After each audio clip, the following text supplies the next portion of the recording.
Week 5 is here. That means district matchups, and the heat has been turned up on this football season. Welcome into Friday Night Lights. I'm Curtis Quillen. And I'm Matt Lively. Last year, District 11 3A Division I was absolutely bonkers, and this year should be no different. It really shouldn't. Two of the teams that managed to make the 4 playoff spots were Lorena and Academy, and so far they're turning heads this season too. Yeah, that's right. Academy is 4-0 for the second straight season, and Lorena's is likely the best 2-2 team in the entire state. That's an easy statement too, so naturally these two powerhouses would face off to open 11 3A D1 play tonight. Second quarter, 14-0 Leopards, and Casey Mraz going airmail all the way to Scout Brazil. Gets the Bumblebees inside the 10, but the Bees can't do anything with it. But there's the field goal, and it's 14-3 Lorena at the half. Early third quarter, same score, and Mraz looking, but he fumbles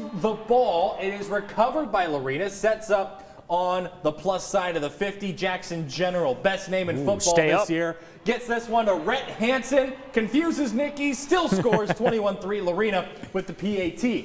Right before the quarter, General to Hansen again. He's in there, 28-3 Lorena at that point. 34-17 is the final in our game of the week. I need to talk to management about these front row tickets because Nikki keeps getting them. Nikki is with the victorious Lorena Leopards. Hey guys, I'm here with our Week 5 Game of the Week champs, the Lorena Leopards. I'm giving Rhett Hansen our Game of the Week trophy. He had multiple touchdowns. We'll talk to him in just a bit. You guys aren't going to celebrate? Yeah!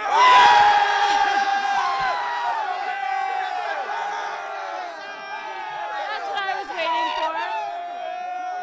Excitement. Districts play. They're 1-0 in district.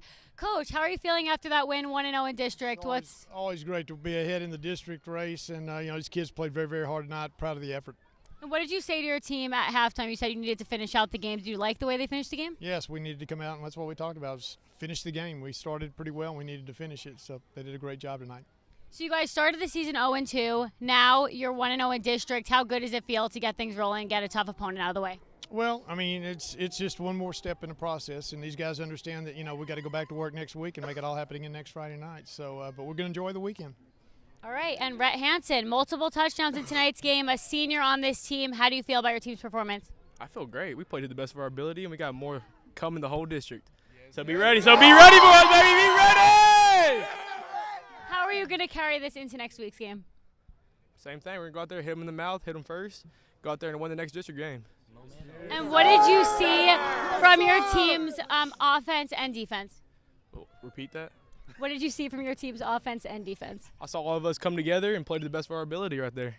Well, these are our Week 5 Game of the Week champs. 34-17 the final over Academy. They're now 1-0 in district play, so we're going to keep our eye on them for the rest of the season. Guys? We've already seen some crazy results on the ticker from that exact district. We'll have more from Academy later tonight. Thank you, Nikki. All right, on the opposite end of the spectrum, in that same district is the Cameron Yeomen. Wingless entering district play for the first time in checks watch ages. The Yeomen opened district play with Caldwell, who was picked to finish last in the district in Dave Campbell's Texas football. Yeah, they were. Yeomen heading straight down Highway 36 to face the Hornets tonight. Hornets ball first quarter, and Travis Balsar looking. He's going to find Jace Ally across the middle. That is a Hornet first down. And Boone Patterson's squad is rolling early. Underrated coach name in Texas there. Later on in the drive, though, Balsar drops back. Uh-oh. Fabian Solomon comes up with the fumble recovery, and the Yeomen are in business. Ensuing drive. Ryan Munoz gets it to Kason Goolsby, and watch number 2 work. Nobody's going to catch him. That was a vapor trail behind him, in case you were wondering what that was. The road team, that's an early 7-0 lead. Let's go to later in the quarter, and it's Yo ball again. Muniz letting it fly to Pharrell Hemphill, burns the DB, takes out a camera in the process. She got trucked by the ref, the photographer on that play. Let's hope Elizabeth Tharp, our photographer, makes a speedy recovery. I hope she's okay. Needless to say, you see the score on your screen, gets a massive win. All right, Division II District 13 opens tonight. Rogers hosting Buffalo to start it off. First play of the game, Ridley Dogner pitches it to Kristen Riley. Takes this one 51 yards to the end zone. Look at the high step down the stretch there. Rogers strikes first. They wouldn't get the 2-point conversion, so it's 6-0. Few minutes later, Eagles ball. Dolgener will fake the handoff, take this one himself into Bison territory where he is knocked out of bounds. Whoever that came, was that you? That was Nicky. Oh, that was Nicky. Nicky gets out of there in time. Next play, Dolgener to Riley again. This time, he'll take it up the middle until he is dragged out to the 10. And the Eagles have it in the red zone for Dolgener, who's looking this time. Pitches off to Alex Vargas, takes it around to the outside for the score. Rogers goes up 12-0 with the PAT. They steamroll 62-2. Oh my goodness. What a game. Elsewhere in the district, Matthew, you saw this game. Yes, I did. Rysel hosting Clifton as the Clubs are still looking for that first win. Tied at 7, Justin Tucker or Evan Hicks drills a field goal to give Rysel the lead. Next possession, Clifton going with the pitch to the left side. And I ask you again, Mike Allstott, that's an old reference alert, or Riley Finney, who lowers the shoulder, neck pad and everything. Goodness, I love family. Yeah, I love that look. But the drive stalled. It wasn't until the next possession that Clifton could punch it in. Robert Goodman doing it himself on a keeper. Now, at halftime, Clifton went in with the lead, but Rysel ended with the win, 25-21, a close one there. A close one and a big-time win for the Indians. Do not go anywhere. We are just getting started here on Friday Night. Yeah, next we dive into Class 6A. Don't go. We'll be right back.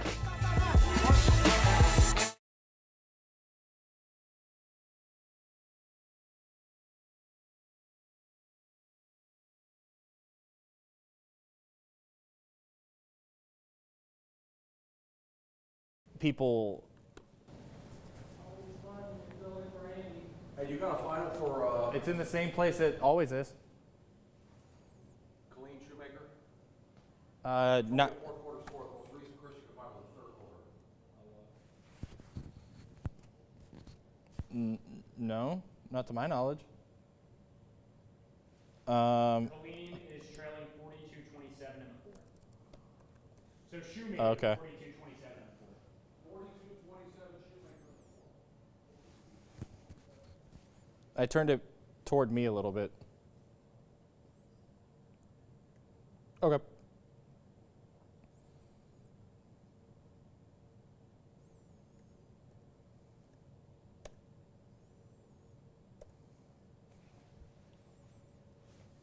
Did you notice the first two games we showed, the jersey colors there? Academy with the yellow mustard, and then whoever the Yo played, just ugly burnt orange. Texas Union Watch.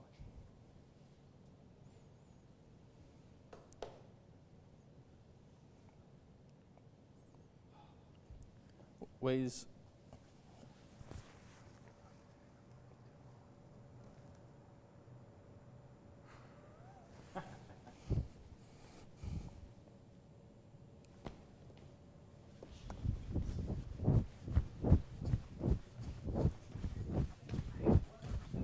I sent you Holy Trinity.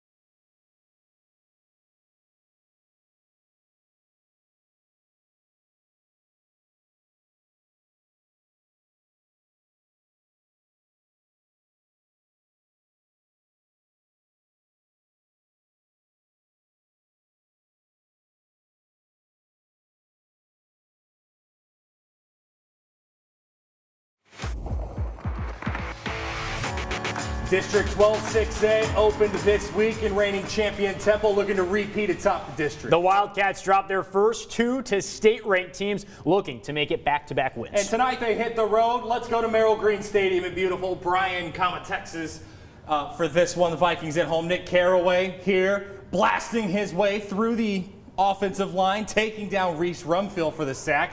The Purdue commit making things happen on D. 2 plays later, though, Rumfield gonna look deep, 1 if by land, 2 if by air. Unfortunately, that's for the defense. Dwayne Paul Hill there for the INT, second pick of the first half. Let's get some points now, the Vikings said. Not happening, though, because fumble! And all over it is Colin Eckenrode. And the Wildcats take over later on that drive. It's Rumfield to Samari Howard, because if it ain't broke, you don't fix it. Senior does the rest. Green grass for days. He gets the score here. And Temple on the road, 49-7 winners to open district play. All right, Copper's Cove, we wanted to get you this video. We will try to get to it later in the show, but we do know that Belton rolled 41-14 in this one. The Tigers looking good. Let's go to last night at Leo Buckley Stadium. The district's lone undefeated team, Harker Heights, opening district against Ellison in the first game at Club Buck this year.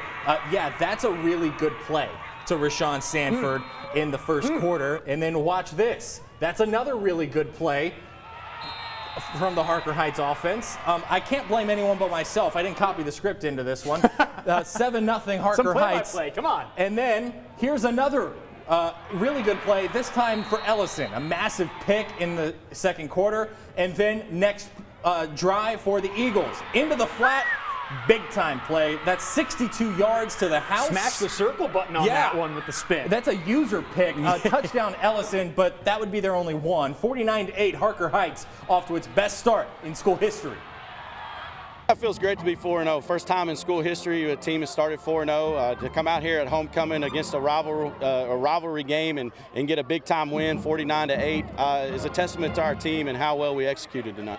I would like to remind everyone that Harker Heights plays Temple next week, so should be a good one. That might be important. All right. Well, tonight at Club Buck, QUILLIN playing on Friday night for the first time this season, and they were hosting Shoemaker. Before the game, it was a Kangaroo reunion, but actually we're going to show you the University highlights instead. This one, we're getting jumbled here, but basically University was looking good until this pick six by Claiborne.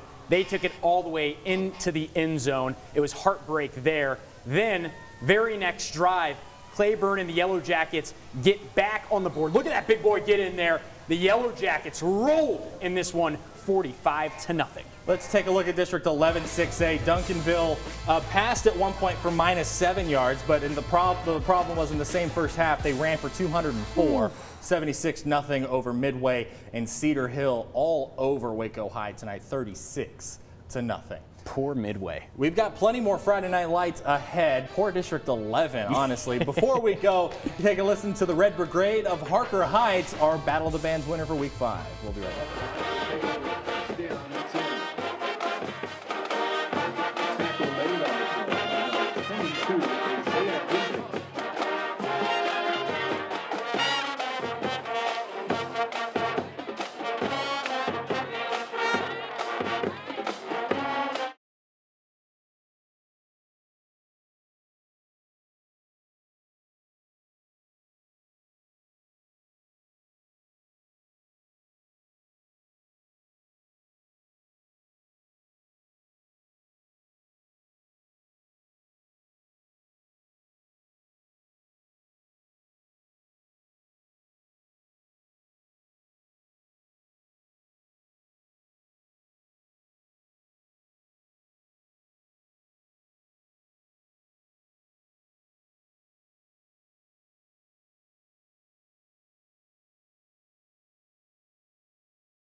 Okay, so we had some technical difficulties as we were in that last block, but we've got them fixed, we believe. So let's start in District 12-6A in this block, specifically in Coppers Cove. Yes, Coppers Cove was looking for its first win, hosting Belton tonight. Let's see if we've got the footage. Yes, we do.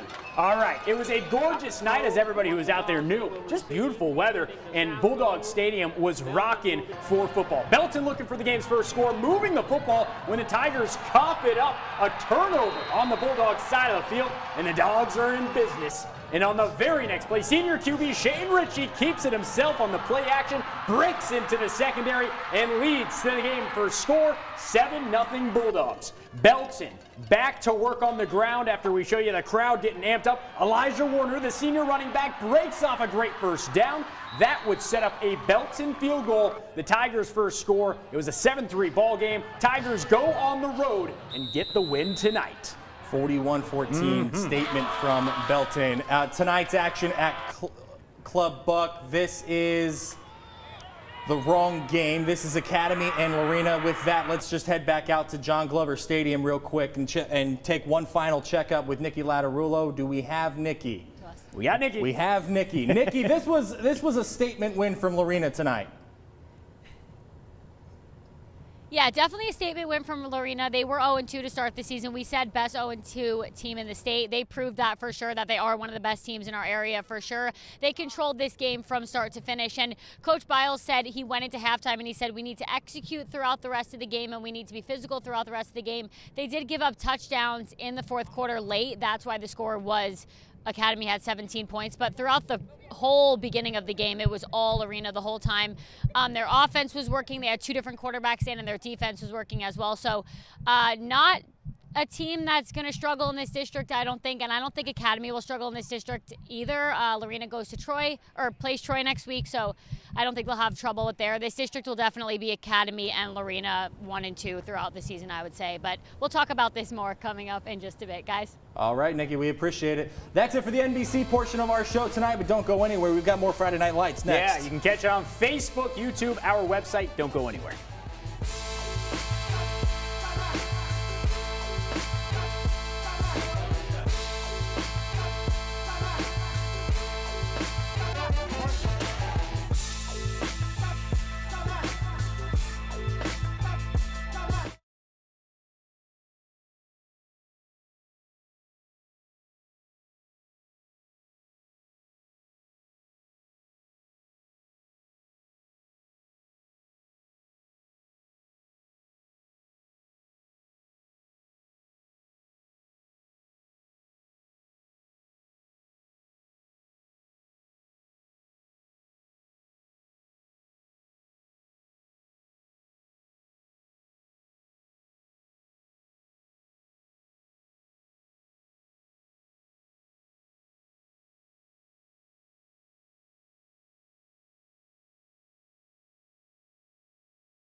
Welcome into the live stream portion of our show tonight. Alongside Matt Lively, I'm your traffic cop, Curtis Quillen. We will hear from Nicky Lattarulo in just a moment. Our game of the week tonight opens District 11 3A Division I action. Two teams made the playoffs last year, looking to cement a spot again, this time in Lorena and Academy. This year, both the Leopards and Bumblebees expecting to make deeper runs in Region 3. Yeah, but the first step to getting on the bracket is winning tonight. And so naturally, two powerhouses would face off to open 11 3A Division I play and commence the Hornets' Nest. Second quarter, 14-0 Lorena. Casey Mraz going for the deep ball, looking for the home run, and instead Scout Brazil just settles for the stand-up triple inside the 10. Nothing doing though, so now the Bees get the field goal before the half, and it's 14-3 Lorena.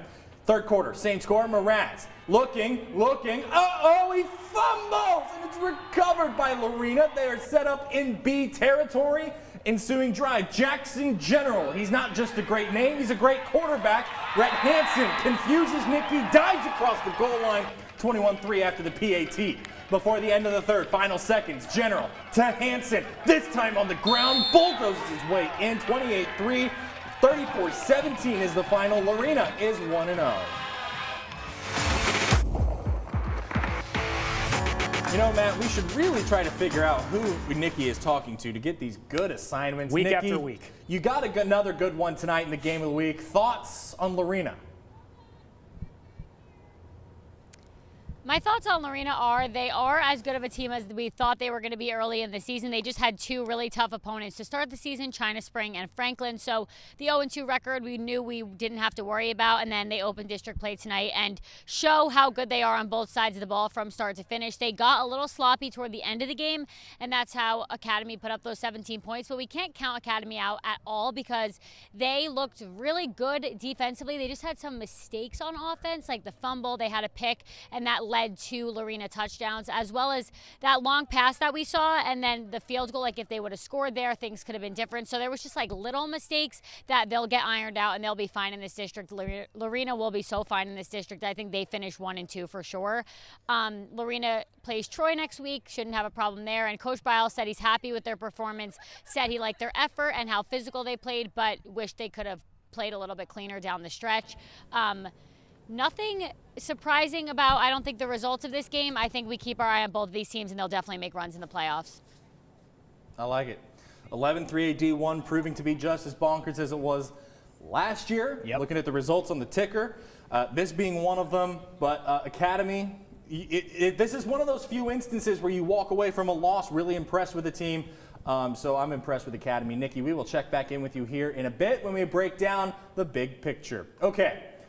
Technical issues in the NBC portion, so let's re-rack a couple of things, and let's start with tonight's game in QUILLIN. Yes. Between the Shoemaker Grey Wolves and QUILLIN. Yes, Club Buck, they were playing for the first time this season, hosting Shoemaker. Kangaroo reunion, and how about 30 years since the state championship? But the action now, senior quarterback Ahmed Bailey with the nice first down. He gets upended after the nice run. It would stall there, and Shoemaker would get the ball back, leading 14-13 in the second. Looking for more. Great run here by Jamarius Stewart, pretty much refusing to go down. What a run. My goodness, he just gets a huge gain there, and that's how you do the stiff arm. A little bit later on the drive, the Grey Wolves would face a 4th and long situation. Quarterback Donovan Evans looking downfield, and it would be no good. Can't reel it in to Kamari Terrell, but it was a little too tall. That would be it. Shoemaker would get the win tonight, 42-27. Another one we had a couple issues with, University facing Cleburne in the District 5 5A Division II home opener tonight. Loving the McLovin shirts. What University really loved was hard running from Jalen Marshall, trucking a kid. Yes. That made me hurt, then heartbreak. Next play, Demarion Chambers' pass is picked off. You don't like that. And I think he had reservations for 6 at Magnolia table, sir. Yellow Jackets on the board first. Cleburne gets the ball back quickly. Landry Shields finds his man. 45-0. Cleburne rolls in this one. They're 2-0 in district. Okay, one area team with high expectations looking to get back on track. The Connolly Cadets hosting Waxahachie Life. Yep, finally getting to play their home opener. First quarter, Yellowbacks QB Ryder Lambert throws a huge pass to Coy, eking 7-0. Then back with the ball, Lambert runs this one up the middle. He goes towards our cameras for the nice 30-yard pickup. Rocky, get out of the way there, dude. We're unable to get up 6. Corbin Possing gets the kick, though. 10-0 Stephenville in the first quarter. I don't know if we have that score. Yes, we do, and it was not good for Connolly. Stephenville wins at 44-12. Let's go to Gatesville. It's Big Sting night as Gatesville's back at home hosting Lampasas with non-district play wrapping up on Big Sting night at McCamey Stadium. Still scoreless late in the first. Wesley Brown keeps it, powers his way right up the gut for the score. 2-point conversion is good. It's 8-0 Hornets. Ensuing drive. Badgers facing 4th down, punting. We don't show you special teams for no reason. Jacob Baker fields the punt near midfield, starts off to his right, cuts back to his left, finds an alley to the sideline, changes directions again, goes back to his right, and finally gets stopped on the 20-yard line. Next play, it's Brown again. Tricked me on this one, right up the gut, untouched into the end zone. 2-point conversion, guess what? It's good again. 16-0 Hornets. Still in the first. Ensuing Lampasas drive. Quarterback Dylan Sanchez on the keeper to his left. Gets a couple blocks. Okay, that's a really good run. A very good run. It's a 69-yard touchdown run. PAT is good. 16-7 Gatesville after 1. 41-33. No defense in Coryell County tonight. Lampasas gets the win. Great comeback by Lampasas. In Salado's 2 wins, the Eagles have outscored their opponents 119-0, looking to keep it going against Taylor. Salado not trying to quack a good season up. Hutton Hare tosses it to the side. Caden Strickland runs about 15 yards. Good position for this one, straight into the end zone. They get the score. Touchdown Salado. Good kick, 7-0. Taylor's trying to keep up. Ducks Josh McLunick has no one to throw to, runs out of time. Salado defenders take him down. Boy, what a win. 59-6. They are rolling in Salado. Last week, Bosqueville blew past Riesel to get back to its winning ways. Yes, they did. Tonight, District 7 2A Division 1 begins with the Bulldogs trying to win it. And the Bulldogs would host Rio Vista opening district play. That's a good Rio Vista team. Eagles fumble on the opening drive. Newt Shornack here completes a 15-yard pass to Brooks Nunn. What a name. Yeah. Hunter Hennickson here. This is a 12-yard run, and that is a touchdown. First score of the game, 7-0 Bulldogs. Rocky wasting no time and getting us back to the next touchdown. Woo! That's a Randy Moss segment. It is. We might see that on game day tomorrow, a 35-yard pass, and then here another little short dump pass, and Bosqueville is rolling. 55-27 winners tonight. They roll there. All right, Holland opening District 12 2A Division 1 play against Hearn. It's a scoreless game with less than 2 minutes left in the half. Hearn's Keyshawn Langham is struggling and quickly gets stuffed, tackled by Holland's defense. Then Holland's Desi Cantu fakes the JC Courtney, and then he goes, getting the first down for the Hornets. Only 6 seconds left in the half, and Holland's Jose Arzola is left to kick for a field goal. It is good. Hornets go up 3-0. Holland wins it 10-2. Is that a baseball score? I thought we were doing a football show. No, not tonight. Not in that game. All right, each week we recognize one outstanding performance with our Gridiron Player of the Week award. Yep. This week we're headed to the 6-man ring. Yeah, I don't want to spoil much, but I'll just say that this performance gives me some hope that one day I can still go out and play. If I told you that our Week 4 Gridiron Player of the Week had more than 448 all-purpose yards, 9 touchdowns, a pick 6, kick return touchdown, 3 tackles, and a fumble recovery, you'd probably think they'd been playing their entire life, right? It felt amazing coming from I haven't ever played football, so this is my first year. It was cool to do that. Although Eagle Christian Academy's Maximus Austin says he's no stranger to the pigskin, it's just not in the way you think. You know, Thanksgiving you play in the backyard and stuff like that, and you juke your cousins and stuff like that. So it kind of feels, coming out here, it feels natural. I've played before, but I haven't. You know what I mean? In his first season ever on a football field, Austin may have put together the most complete stat line known to man, contributing on offense, defense, and special teams. His QB, Caleb Lape, said it was quite the show. Oh, it was incredible. I mean, I know he's fast and can do amazing things, but I didn't think anybody could score that high. Austin is a transfer from University High School. He'll run track and cross country next year at Dallas Baptist. But head football coach Bryce Frazier needed to see him in pads before he left. I mean, I had known he was a good athlete. I mean, obviously he's already committed to DBU to run track and cross country, so I knew he was a good athlete, and I was like, well, we need here at, ECA and a small school like us, you need every kid you can get. I talked him into it. I was like, man, it's gonna be fun. Get to do a lot of different things. He certainly did a lot of those different things last Friday. So many, in fact, he couldn't keep up. I lost count. I definitely did. At the end of the game, someone told me I had 8, and someone told me I had 9, and I was like, oh wow, I did not know I scored that many touchdowns. Can you imagine first year playing football in high school, and he goes off for 9 touchdowns? What? The ability to be able to do that. Yeah. And I don't know what it is, but Bryce Frazier always has those guys. I mean, it wasn't that long ago, I had a player of the week that played for him at Parkview. Yes. That had 10 touchdowns in one game. He's their offensive coordinator. He's their offensive coordinator. Yep. And the guy who kind of helps out sometimes as their wide receiver coach was a wide receiver who had 9 of those touchdowns and didn't play in the fourth quarter. But we didn't know that because he got stung by a bee and he's highly allergic, got taken to the hospital. He got robbed of player of the week. He got robbed of player of the week. You. That is on me. I found it out when I got to practice that afternoon. And Bryce Frazier said that he probably miscalculated how many total yards that Maximus actually had. So whatever I said there, it's more. It's, sometimes those calculators get tricky and you just lose track of where the ball is at. That's right. Okay, while we wait on Lampasas coach Troy Rogers, let us take a look at other area scores. I'm excited for this one. La Vega travels down I-35 to get on I-37 and continue south to play Corpus Christi Miller tomorrow at 2:30. We'll have those highlights tomorrow night at 10. China Spring all over Mejia tonight, 56-7. That should be a good one. Robinson not getting the win against Burnett. The Bulldogs win at 31-13. And then West, a big win over Lipo, 56-15. And that opened district play for West, too. Whitney all over Dallas Madison. That was a playoff team last year, 45-18. Grosbeck blanks Normandy, 54-0. No, don't mess with Jerry Bomar. Hillsboro, 29-7 over Teague. And Rockdale, rocking McGregor. Who thought this one was coming? 48-14. Admission, that was the result I was talking about in the ticker earlier tonight. I thought that would be a close one. Okay, Valley Mills falls to Toller, 55-21. And how about Axtell all over Meridian on the road, 70-7. Justin Havert's got the team playing well. Mark, 40-7 over the Gladiators. And then Karen's Bobcats losing to Chilton, 54-2. Just a safety. Yeah. Marlin all over Wortham tonight, 54-32 is the final.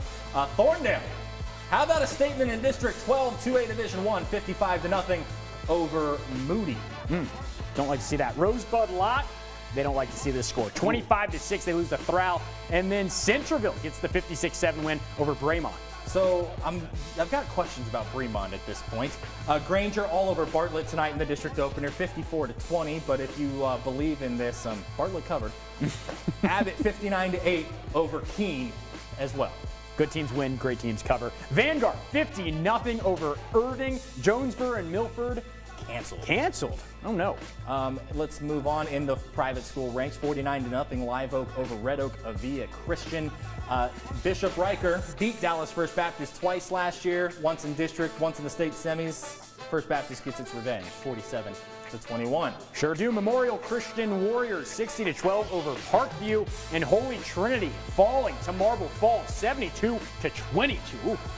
Eagle Christian falls 92-6. I would like to point out Oglesby was undefeated in entering this game, but I did not think they would almost score 100 on Eagle Christian. Lake Belton still undefeated. 5-0 now, 35-28 winners over Katy Jordan. Do we have Coach Rogers? Okay, let's bring Nikki Latarullo back into the fold while we see if Coach. I will be honest. This is called stalling for time. This is, but at the same time, he was very honest. There's no cell signal between Gatesville and Lampasas, so there is a chance that we wind up going without tonight. Let's bring Nikki Latarullo back into the fold and start breaking down the big picture of tonight. Nikki, let's start with the game that you were at. I don't have a bad feeling about Academy. I think, like you said, these are the two top finishers in that district. Oh, for sure. I think they go 1 and 2. I don't know which one will be on top, but it will be them two at the top of this district for sure. not a terrible loss for them. They put up 17 points against Lorena. Big win for Lorena just to get back in the win column on their record. They won their last 2, but then to balance out their opening with 2 losses. Academy, not to worry. Lorena, not to worry. I think there was a lot of games that I saw today. I was like, oh, a lot of our teams lost or won big. So I think it was just a good night across Central Texas now that district play is back open. It's good to see the teams like in the district playing each other because we can actually get a feel for what it's going to look like rather than playing out of town games. But yeah, it was an exciting game. Both teams, both fan sections were really hyped up. So Lorena definitely as good as we thought they were. Academy just as good as we thought they were. So yeah. Nikki, I'm curious what you think about this. Not as close as last week, but I'm curious what you think about this. I talked to Chris Lancaster and Ray Biles on Monday, and this is almost like Alabama-Clemson in college football right now because Chris Lancaster paid Ray Biles an unbelievable compliment. He said that what Ray Biles has done is the blueprint in Texas high school football, especially in this area. And when I told Ray Biles about that, he got very squirmy. He's a humble guy. Biles is such a humble dude. Yes, very. And if anything embodies it, it's his truck. Yes. To me. And he's such a humble dude. He doesn't like attention, but he loves it for his kids. I mean, you saw him whenever they were celebrating in Nikki's live shot. Yeah, he took a step back. He took a step back. He wanted everybody around him to have the attention, not himself. Let's move on in big picture. Yeah. Temple, a big win, sets up a massive 12-6A clash next week. Do we feel better about Temple now? Yes, absolutely. And they have to going into next week. I do. Go ahead, Nikki. Go ahead, Nikki. I feel better about it. I saw the score that they were up like 21-0 or something at half. I don't know exactly, but I saw they were winning big, and I was like, okay, I feel better about that. But I have to say, I saw Harker Heights last night live with my own 2 eyes. They are no joke. I think Harker Heights is the best in that district by far. So that game next Friday will be really fun to see those 2 teams go up against each other. But I feel better about Temple. I wasn't worried originally in the beginning of the season, but also you don't know because you're not playing anyone in the district. So it's good to see them win, but then also next week's game is going to be, I don't know. I don't see Harker Heights losing, but you never know on a Friday. Can we make sure that back door to the studio is locked so Scott Stewart can't get in here? I think Harker Heights has the better resume, but Temple is more tested. We'll find out next week, and I'll be honest with you guys, it's going to take a lot for that not to be our game of the week, to pull the curtain back just a little bit. So Harker Heights is impressive. We've talked about that. Let's move on to Rogers. Rogers, a massive, massive, massive win over Buffalo tonight. The Eagles were labeled a quote-unquote dark horse in the region. Are they still a dark horse, or is that target getting bigger? Yes. I think the target's getting bigger because I saw them last week against West, and they looked really good. I said either one of those teams could have won that game. Today I was there, and the first play of the game, they had a 51-yard touchdown. I don't think Buffalo's that good, so I was like, that looked way too easy. But then they scored another long touchdown. The quarterback, Riley, he's a senior, he's been playing, so we know he's good and we know he's battle tested. But I don't think Rogers is a dark horse. They looked really good against West, which is just a hard opponent, and then today they looked like, I don't know what the final score is, but I know they had to have won big because they were already blowing them out when I was there in the beginning. It was something like 66-27. I think there was at least 39 to 40 points in between those two. It was a big spread. Yeah. On the other end of that district, Matt, you saw Riesel tonight. Yes. And Riesel, I mean, I know Clifton was 0-4 going into this game, but they were battle tested, and Riesel was able to win a close one. Your thoughts on the Indians? I was really impressed because, first off, they were down a lot of players tonight, just injuries. It was just kind of some sickness, injuries. And when I looked down their bench, it was definitely this is 3A because there aren't a lot of guys on the sidelines when 11 are on the field. Maybe just a handful of guys. So they went out there with not all of their men, came away with a great comeback win, 25-21, battled this thing out against a really good Clifton team that played just a very, very tough non-district schedule, and that's why they're 0-4 now. But, yeah, you got to be impressed with what they're doing this season. Let's talk 2A, and Nikki, you got to see this team last week. I saw it the week before. And our esteemed photojournalist there with you in Academy, Ryan Fite, got to see them tonight. Holland won an absolutely ugly football game tonight. But sometimes that is the way Brad Talbert likes to do it. Is Holland the front runner in that district? Yeah, I think Ryan said he was like, it was 3-0. Like I could only get a field goal. Nothing was happening, but they won. So it's like, okay, they won, but they weren't putting up big numbers. Last week was the same thing. I was there. I was like waiting for something to happen, and it was like they had one touchdown in the first half. But you only need to win the game. You don't need to do big things. You just really have to get a win in the win column. So if that's how Brad Talbert's going to do it, I think they're the front runner in that district. So I mean, they keep winning, so we can't really hate on a win, you know? And I can feel him texting me as we're talking about this. So let me just say what Brad Talbert would always say. Don't forget about Thorndale. Don't forget about Thrall. And this year, don't leave Rosebud Lot out of the equation. Are we shocked by the Rosebud Lot result tonight, though? Yeah. The Rosebud Lot result tonight with them falling to Thrall the way they did. Yeah. Zane Zeinert's legit. And 6 points. That Thrall defense is legit, and it's an emotional Thrall team this season, so there's a lot of factors in play, so I can kind of understand. But, yeah, I'm caught off guard by that result. Okay, let's close big picture as we always do with buy-sell on Baylor. All three of us are going to buy one thing about the game tomorrow, sell one thing about the game tomorrow. I'm going to go first. I'm buying the run game. It's going to be the difference for the Baylor offense. It has to be, because this Iowa State defense is the best one that Baylor has played this season. I'm going to sell the defensive backs for the Baylor defense. Brock Purdy and his receiving core have a really, really good rapport. He's been the quarterback for 4 years. On top of that, Charlie Kohler, the tight end, is more than good enough to line up out wide and be a threat in the end zone as well, just like Ben Sims is. But this offense has been together longer, running the same schemes. Matt? I'm going to go with I am buying the fact that maybe Baylor doesn't win this game, but they keep it closer than the national pundits say, because I've been doing a lot of research looking at the line in this game, and everyone thinks Iowa State just blows the doors off Baylor. And I don't see that happening. I don't buy, maybe Baylor doesn't get the win tomorrow, but I do buy that they keep this a lot closer. I am selling Brock Purdy as one of the best quarterbacks in the Big 12. He always is touted as this guy. I think Baylor's going to show up tomorrow. Couple turnovers, going to knock him down a peg. Okay, so you think a repeat of 2019. Nikki?